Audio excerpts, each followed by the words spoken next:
We all know what a burden guilt can be. We can literally feel it in our shoulders. It can actually cause us to walk hunched over. No wonder the Bible sometimes speaks of sin as a weight.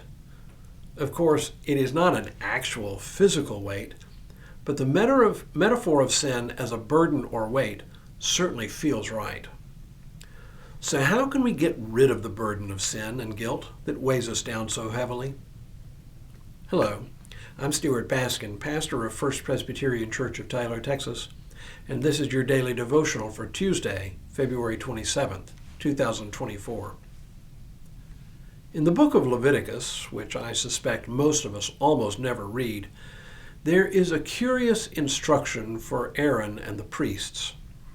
Much of Leviticus is taken up with detailed instructions for ritual sacrifices and rites to be performed to atone for both individual and communal sins.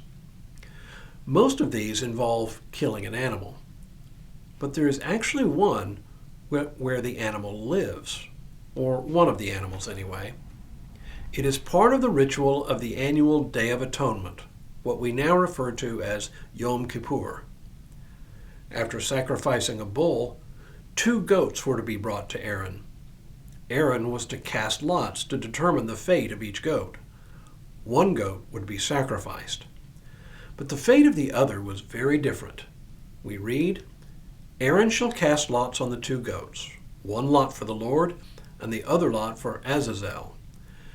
Aaron shall present the goat on which the lot fell for the Lord and offer it as a sin offering. But the goat on which the lot fell for Azazel shall be presented alive before the Lord to make atonement over it, that it may be sent away into the wilderness to Azazel." Azazel was apparently a fallen angel who lived in the wilderness apart from God, a demonic spirit who needed to be appeased. The passage from Leviticus continues, "When Aaron has finished atoning for the holy place and the tent of meeting and the altar, he shall present the live goat. Then Aaron shall lay both his hands on the head of the live goat and confess over it all the iniquities of the people of Israel and all their transgressions, all their sins, putting them on the head of the goat and sending it away into the wilderness by means of someone designated for the task. The goat shall bear on itself all their iniquities to a barren region, and the goat shall be set free in the wilderness." Fascinating. The job of the goat, clearly the scapegoat, was to carry the sins of the people away. He bore their sins on his own head and was taken into the wilderness, the place where God was considered not to be present, at least at that time. It was a very visible use of the metaphorical language of weight to describe how the sins of the people were removed from them. If sin is a weight, a burden, then something or someone else can assume that burden and bear it away. We see this metaphor at work very powerfully in the story of the suffering of Jesus Christ. The Gospels of Matthew, Mark, and Luke record a man named Simon of Cyrene being tasked with carrying the cross for Jesus.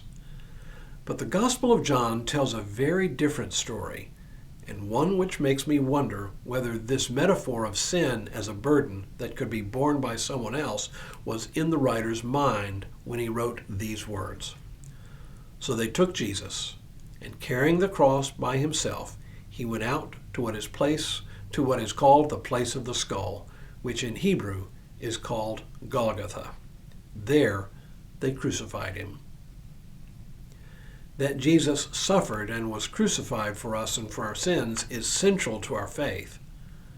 I really think that what we see in this brief passage, so different from the other gospel accounts as to be remarkable, is that Jesus was acting as the goat on whose head the burden of the sins of Israel had been placed and sent away.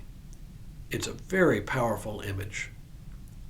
The prophet Isaiah also uses this metaphor in one of his 4 suffering servant passages to describe how the servant bears the weight of sin for us.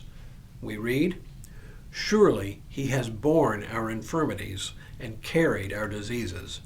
Yet we accounted him stricken, struck down by God, and afflicted. But he was wounded for our transgressions, crushed for our iniquities. Upon him was the punishment that made us whole, and by his bruises we are healed. Let me finish with this passage from Hebrews that reminds us that with the burden of sin lifted, we can now be like runners, no longer weighed down with our heavy burden.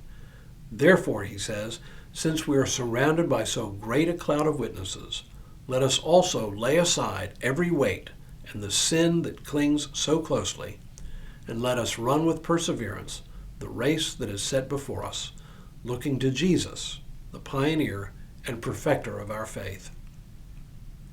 If sin is a burden that weighs us down, then God himself has provided us the means to let go of that burden. Tomorrow, another metaphor for sin, one we use in a whole variety of ways. But for now, may God continue to bless you and keep you in all that you do this day and in all the days ahead.